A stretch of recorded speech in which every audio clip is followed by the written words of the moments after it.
తల్లిదండ్రులు వచ్చి కలుపుతారు, సార్ మా పిల్లగాడు ఇంజనీరింగ్ చదువుకున్నాడు ఏదైనా ఉద్యోగం చూడు సార్ అని. మన ఢిల్లీలో బిల్ గేట్స్ వస్తే ఒక ఆయన వచ్చింది, సార్ బిల్ గేట్స్ వచ్చింది కానీ నువ్వు చెప్తావు ఉద్యోగం ఇవ్వడమ్మా పిల్లగానికి ఇవ్వండి అని.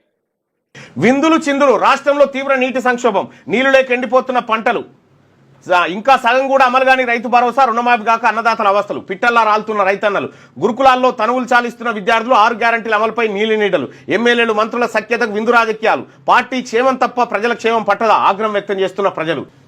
ఒకటి మందులు చిందులు ఓ దిక్కు విందులు చిందులు జరుగుతూ ఉన్నాయట. ఇక రాష్ట్ర ప్రభుత్వం అయితే డైలాగులకు తప్ప దేనికి పనికి రాకుంటుంది ముఖ్యమంత్రి గారు ముచ్చట.